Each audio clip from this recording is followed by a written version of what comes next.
Բարև ձեզ սիրելի դիտողներ, այսօր մեր հաղորդումը լինելու է առողջության պահպանման վերաբերյալ,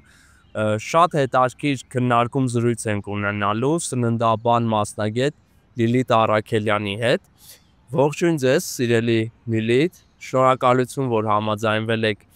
հաղորդում միասին պատրաստենք մեր դիտողների համար։ Առողջության պահպանումը այսօր շատ կարևոր նշանակություն ունի եւ բոլորը կարծես հասկացել են, որ առողջության պահպանելը ավելի առաջնահերթ ու կարևոր է, քան հասնի վիճակը նրան, որ հասնեն բուժման։ Եվ առողջության պահպանման համար մեծ կարևորություն ունի մեր ճիշտ ապրելակերպը եւ ճիշտ սնվելը։ Դուք սննդաբան մասնագետ եք, նուտրիցիստ եք, այսինքն nutritionist, եւ կուզեի ասեիք, թե առաջին հերթին ինչով է տարբերվում սննդաբանի գործունեությունը եւ սննդաբան մասնագետը առողջության վերաբերյալ ինչով է զբաղվում, առողջ սնվել, գրագետ սնվել եւ ինչով է տարբերվում սննդագետից, դիետոլոգից, որպեսզի մեր դիտողներին պարզ լինի այս ուղղությունը, որ համեմատաբար ավելի նոր է մեր հասարակության համար, կարողանանք ճիշտ իրենց մատուցել ամեն ինչը։ Շնորհակալ եմ, խնդրեմ։ Ես եմ շնորհակալ հրավերքի համար։ Գաստրոենտերոլոգ դիետոլոգները, ընդհանրապես դիետոլոգները իրանք գաստրոենտերոլոգ պետք է լինեն պարտադիր, որովհետև իրանք զբաղվում են կոնկրետ հիվանդություններով, նրանց բուժումներով եւ կորեկցիա են անում մի թեթև, ասենք, իրանց սննդակարգը, բայց իրանց աշխատելու ձևը այնն է, որ պետք է իրանք նշանակեն դնեն դիագնոզ, նշանակեն դեղորայք, ալոպաթիկ, որոնք ապտեկաներից են վերցնում, եւ մի թեթև կորեկցիա են անում, ասենք, իրանց սննդակարգը։ Իսկ դիետոլոգը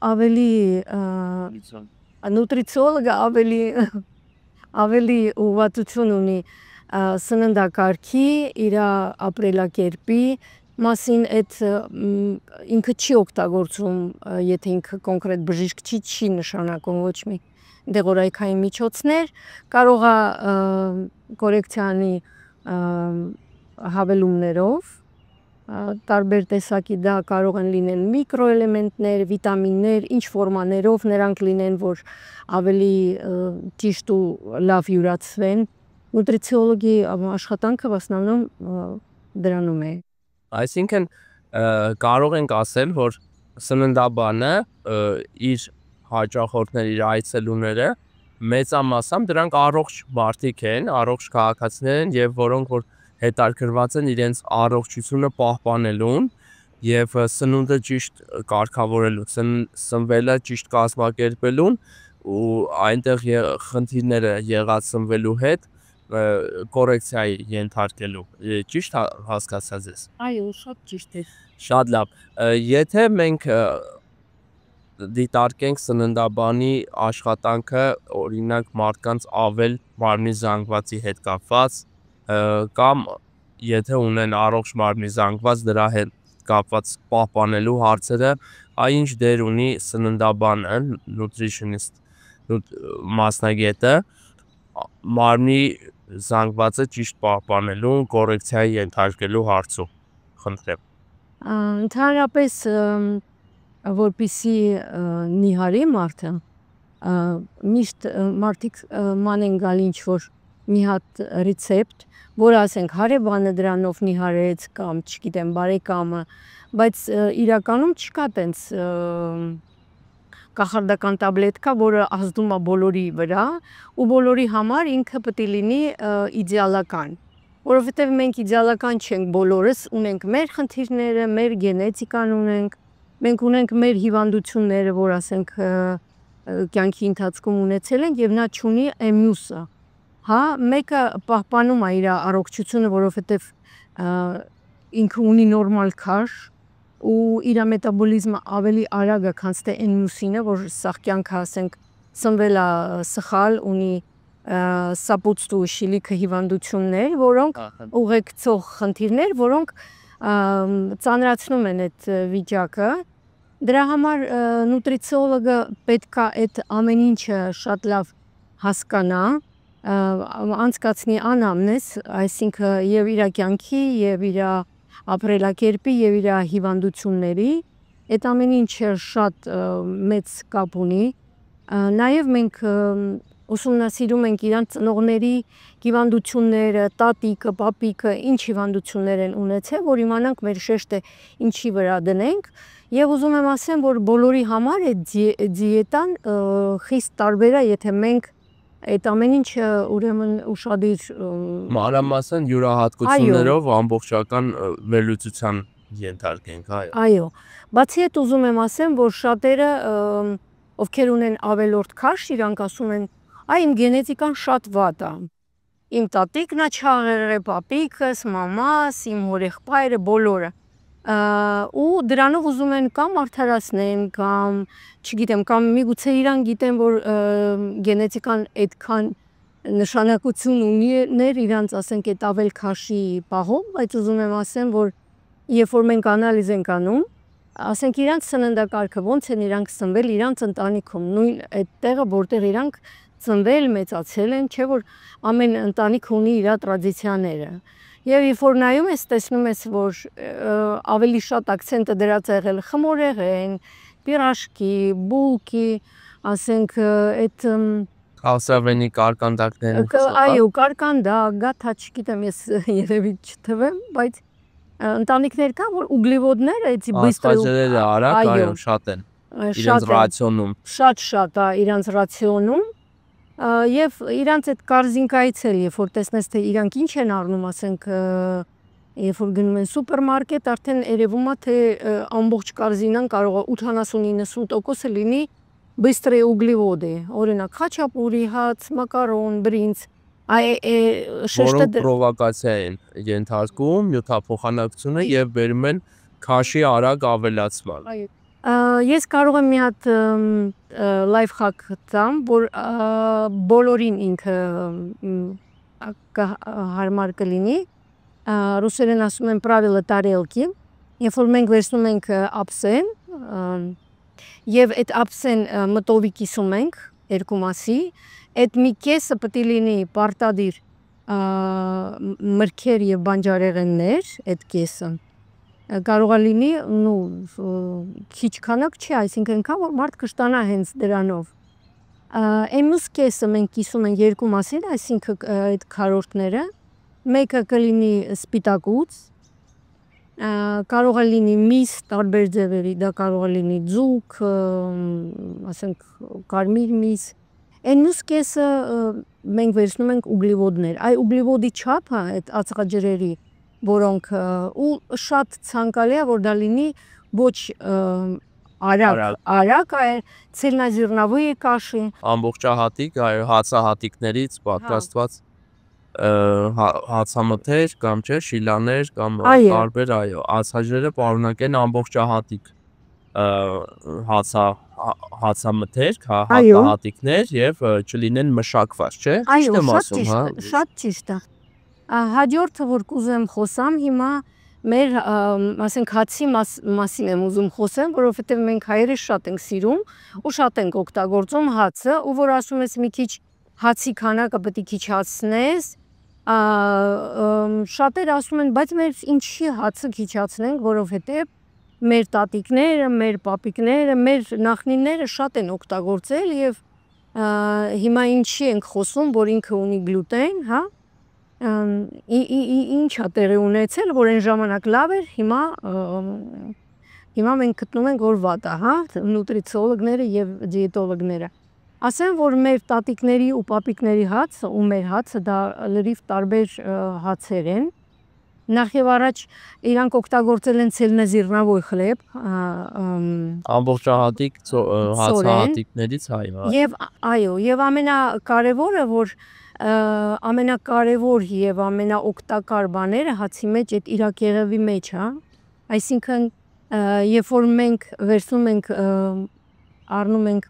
ալուր, հա, ինքը սպիտակ ալուր է, դա մշակված ալուր է, եւ նրա մեջ չկա այն իր աբալոչկան, որի մեջ կա վիտամիններ, Հաղորդանյութը բասկայում է։ այդ կլիչատկայի աղբյուր է, նախ եւ առաջ, որը մեր միկրոբիոտայի համար շատ լավ է, մեր աղիքների համար, եւ ունի շատ միկրոէլեմենտներ, վիտամին B խմբի վիտամիններ եւ այլն։ Իսկ այդ սպիտակ հացը, նախ եւ առաջ իրան այդ սպիտակ ալուրը մենք ինքը արդեն գենոմոդիֆիցիրованն է, այսինքն մոդիֆիկացված է, որպեսզի ինքը երկար պահվի, այսինքն ինքը չվախենա անձրևներից, երաշտից, քամիներից, որ ինքը լավ երկար պահպանվի, այսինքն ամեն ինչ արվել է նրա համար, որ ոչ թե մենք առողջ լինենք, այլ շեշտ դրվել է երկար պահպանվելու, որ իր մկները չտանեն, այսինքն, հա։ Շահեկան լինի, արտադրության եւ զանգվածային սպառման, հա։ Այո, Մասսայական սպառման համար։ Եվ ուզում եմ ասեմ նաեւ, որ հացի մասին եթե խոսում ենք, ուզում եմ բոլորի հարցին միանգամից պատասխանեմ, ավելացված այնտեղ դրոժեր, որ խմորիչներ, այո, խմորիչներ, սննդային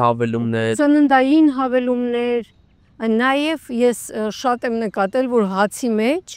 կա նաև շաքար, չգիտեմ ինչի են ավելացնում այդ շաքարը, որովհետև մարդիկ ասում են ես օրը մի քթալ կամ երկու, ասենք սուրճի հետ, բայց երբ ասենք նայում ես թե ինքը ինչ կերավ, ու այդ թաքնված շաքարները որտեղ են գտնվում, հասկանում ես, որ ինքը ոչ թե 3 քթալ կերավ, այլ այդ դառնում է մի 10-15 քթալ, ասենք օրեկան շաքար է օգտագործել։ Այո, այդ տարբեր մթերքների, այո։ Այո, եւ այդ քանակը դառնում է շատ ավել։ Էլ ինչ կարող ենք ասել։ Դե այստեղ ամփոփենք, որ ոչ թե մենք ասում ենք, որ հաց չօգտագործել ընդհանրապես, այլ հացամթերքը եթե մշակված է եւ ինքը պարունակում է ածխաջրեր, թխվածքները, հացամթերքը, այո, կարկանդակները պարունակում են արագ ածխաջրեր, դրանք պրովոկացնում են քաշի ավելացումը եւ դրանով պայմանավորված բերում են առողջական խնդիրների բոլոր օրգան ֆունկցիոնալ համակարգերում, լավ, եւ փաստորեն պետք է ճիշտ հացամթերք ընտրել եւ ճիշտ ածխաջրեր ընտրել, ոչ թե մենք արգելում ենք ընդհանրապես դրա օգտագործումը։ Իսկ ցանկացած այցելուի, ցանկացած անձի հետ կապված արդեն այդ մոտեցումը կազմակերպվում է խիստ սպეციფიկ, ինդիվիդուալ իր փաստորեն ձևաչափով եւ ինչի համար եւ սննդաբան մասնագետը անհրաժեշտ է պահանջված եւ ամբողջովին կարող է օգնել մարդկանց այդ հարցը գրագետ լուծելու։ Այո, համաձայն եք։ Այո, լրիվ համաձայն եմ։ Եվ փաստորեն հիմա մենք կխնդրենք ձեզ նաև խոսել այ լայֆ հակերի հետ կապված, ինչ 1-2 խորհուրդ կտաք մեր դիտողներին ու արդեն կամփոփենք մենք այսօրվա զրույցը, քանի որ կուզեի, որ հաջորդ հաղորդումներին սպասեին ամբողջ մեր այսպես ասած հարցերը չեն քննարկելու մի հաղորդման շրջանակներում, իհարկե խնդրեմ ինչ այլ հուշում ունենք անելու կամ խորհուրդ ինչ ուղղությամբ ուշադիր լինեն մարդիկ եւ որտեղ փաստորեն կարելի է գտնել այդ խնդիրները կամ բացառել դրանք սնվելու հետ կապված։ Ուրեմն առավոտվա մեր սնման կարգը։ Այո, սնման կարգը։ Նախ եւ առաջ առավոտը որ վեր ենք կենում, մենք շատ ենք սիրում սուրճ խմել հայերը, ու միշտ արտանում ենք որ սուրճ խմենք, չէ՞, շատ ժամանակ։ Այդ սուրճի մասին երկու բառով ասեմ, որ ավելի լավ է լինի սուրճը բոված թեթև, եթե առնում ենք չգնանք այն սև սուրճը վերցնենք, որովհետև դա էլ է շատ վնաս մեր օրգանիզմին։ Դա լինի էլի ամբողջահատիկ, ոչ թե մշակված ռստվարի լուծվող եւ այլ տիպի աղացած արտենը։ Առաջի հերթին նախ եւ առաջ մենք երբ որ զարթնում ենք, մենք պետք է խմենք 2 բաժակ գոնե կամ մի բաժակ գոլ ջուր։ Ինչի համար, որովհետև մեր բոլոր սվինկտերները, որպեսզի ասենք լեղապարկի սվինկտերները բացվեն, այսինքն լեղին մեզ պետքա գիշերվա ժամերին ինքը ունենք կանք այդ լեղի եւ մենք պետք է նպաստենք, որ այդ լեղին ակտիվանա եւ մարսողության համակարգին ապահովի անհրաժեշտ ֆունկցիոնալ դերակատարությունը։ Շատերը ունեն խնդիրներ, ասենք, ստամոքսային համակարգի հետ եւ նաեւ այդ հացի եւ ուգլիվոդների շատ քանակությունն ա բերում չէ փորկապության։ Այդ փոքր լայֆհակը լիմոնաջերով, ասենք, երբ որ դու 2 բաժակ խմում ես ու սպասում ես մի կես ժամ, որ դա լավ աշխատի քո օրգանիզմում, հետո նոր անում ենք թեթև զավտրակ, կարելի է թեթև լինի, կարող է լինի եւ մի քիչ ավել, տարավոտվա կերածը, քանի որ մենք շատ ակտիվ ենք առավոտվա ժամին եւ մեր մետաբոլիզմը ավելի արագ է լինում, այդ իմ ասած մեթոդ տարելքի շատ լավ աշխատում է ու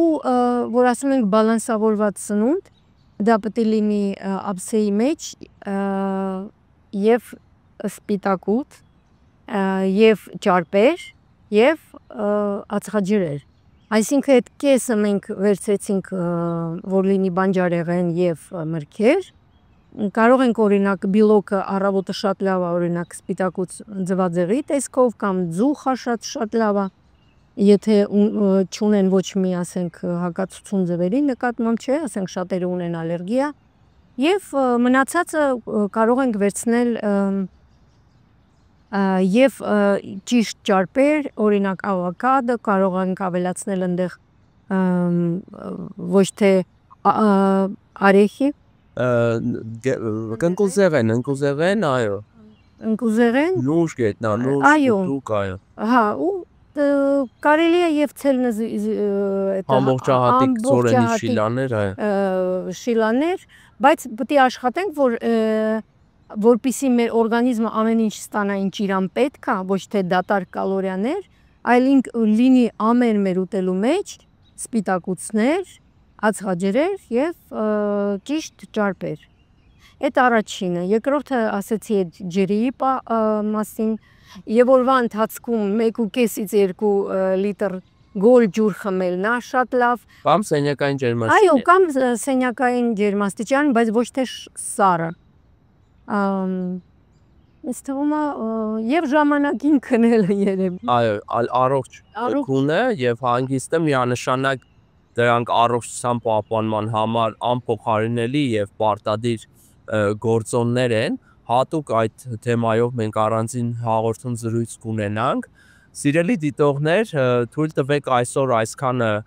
ձեզ ներկայացնել, մեր հաջորդ հաղորդումները իրենց երկար սպասեցնել չեն տա